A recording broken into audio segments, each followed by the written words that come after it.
James chapter 2. My dear brothers and sisters, how can you claim to have faith in our glorious Lord Jesus Christ if you favor some people over others? For example, suppose someone comes into your meeting dressed in fancy clothes and expensive jewelry, and another comes in who is poor and dressed in dirty clothes. If you give special attention and a good seat to the rich person, but you say to the poor one, "You can stand over there or else sit on the floor," well, doesn't this discrimination show that your judgment are guided by evil motives? Listen to me, dear brothers and sisters. Hasn't God chosen the poor in this world to be rich in faith? Aren't they the ones who will inherit the kingdom he promised to those who love him? But you dishonor the poor. Isn't it the rich who oppress you and drag you into court? Aren't they the ones who slander Jesus Christ, whose noble name you bear? Yes, indeed. It is good when you obey the royal law as found in the scriptures. Love your neighbor as yourself. But if you favor some people over others, you are committing a sin. You are guilty of breaking the law. For the person who keeps all the laws except one is as guilty as the person who has broken all of God's laws. For the same God who said you must not commit adultery also said you must not murder.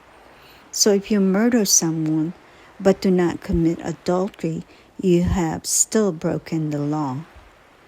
So whatever you say or whatever you do, remember that you will be judged by the law that sets you free. There will be no mercy for those who have not shown mercy to others. But if you have been merciful, God will be merciful when he judges you.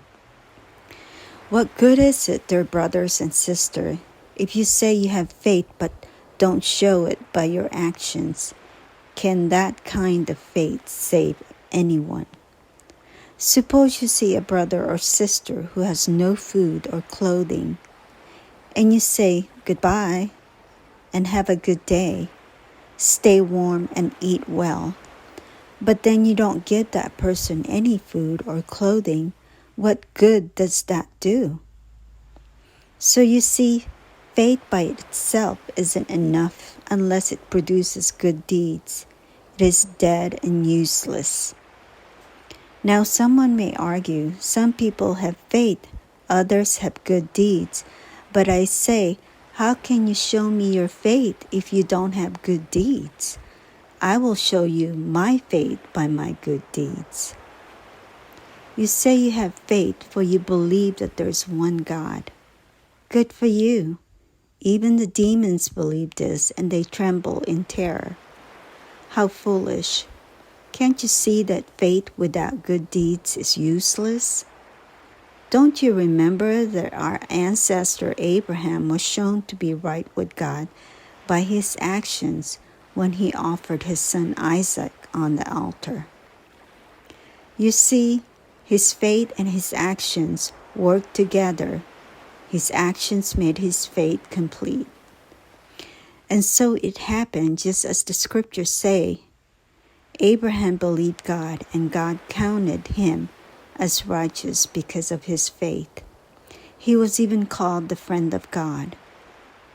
So you see, we are shown to be right with God by what we do, not by faith alone. Rahab the prostitute is another example.